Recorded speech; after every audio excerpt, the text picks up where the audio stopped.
আজকে সবাই কাউয়ার মাংস রান্না করে খাওয়াবো। তোমার সাথেই থেকো, দেখো কিভাবে কাউয়ার মাংস রান্না করি। আজকে কাউয়ার মাংস রান্না করে সবাইকে খাওয়ালাম। সবাই খেয়ে তো একদম ফিদা হয়ে গেছে, বলে কাউয়ার মাংস এত বেশি মজা। সবাই যদি জানতো তাহলে কাউয়া একটাও দেশে থাকতো না, সবাই জবাই করে করে রান্না করে খেত। কি আপনারা কি সত্যি ভেবে নিয়েছেন আমি কাউয়ার মাংস রান্না করেছি? কাউয়ার মাংস কি কেউ খায় নাকি? ওয়াহ, কাউয়ার মাংস কেউ খায়?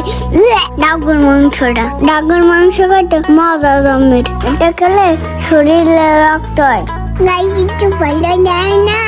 আমার ভাগিনা মাহিম তো বলেই দিল এটা হচ্ছে ডাউগের মাংস। তো ও খুব সুন্দর করে বলেছে, আর আপনাদের মাঝে একটা ফলো চেয়েছে। যদি ভালো লাগে ভিডিওটা অবশ্যই একটা ফলো করে দিবেন আর শেয়ার করে দিবেন, কমেন্টস করে জানাবেন এরপরে আরো কি রান্না করে দেখাবো। ডাউগের মাংস খেলে শরীরে নাকি অনেক বেশি রক্ত হয়, মুরব্বীরা বলেছে। আমি প্রথমে তেলে পেঁয়াজ ভেজে আদা রসুন পেঁয়াজ বাটা দিয়ে দিলাম, সেখানে তেজপাতা গরম মশলা এলাচ দিয়ে নিলাম। তারপর একটু ভালো করে নাড়াচাড়া দিয়ে মরিচের গুঁড়ো হলুদের গুঁড়ো আর হচ্ছে জিরার গুঁড়ো দিয়ে দিলাম। এখন একটু নাড়াচাড়া দিয়ে এটা কষিয়ে নিব। এবার একটু পানি দিয়ে ভালোভাবে মশলাটা কষিয়ে নিব। মাংসটা আলু দিয়ে রান্না করব, আলু দিয়ে রান্না করলে খেতে অনেক বেশি মজা হবে, তাই একটা আলু কেটে নিচ্ছি। আলুগুলো ভালো মতো ধুয়ে মশলার মধ্যে দিয়ে কষিয়ে নিব। মাংস দেওয়ার আগে আলুগুলো কষিয়ে নিব, কারণ এই মাংস অনেক বেশি নরম হয়, একসাথে দিলে মাংসগুলো গলে যাবে, এজন্য আলুগুলো আগে কষিয়ে নিব। আলুগুলো কষানো হয়ে গেছে, এবার মাংস দেওয়ার পালা, এজন্য মাংসগুলো মশলার মধ্যে দিয়ে নিচ্ছি। মাংসগুলো দিয়ে একটু ভালোভাবে নাড়াচাড়া দিয়ে কষিয়ে নিব। অন্যদিকে আমার ভাগিনা মাহাদি খুব খুশি, রান্না দেখে কখন খাবে এই ভেবে সে খুব অস্থির হয়ে আছে। মাংসের মধ্যে পরিমাণ মতো পানি দিয়ে ভালোভাবে জাল করে নিব। ঢাকনা দিয়ে 10 মিনিট ঢেকে দিয়ে জাল করে নিব। এই দেখুন আমার মাংসটি রান্না হয়ে গেছে, এই জন্য ঢাকনাটা উঠিয়ে ফেলেছি। এখন আমি একটু হাতে নিয়ে চেক করে দেখবো লবণ মশলা সব ঠিক আছে কিনা।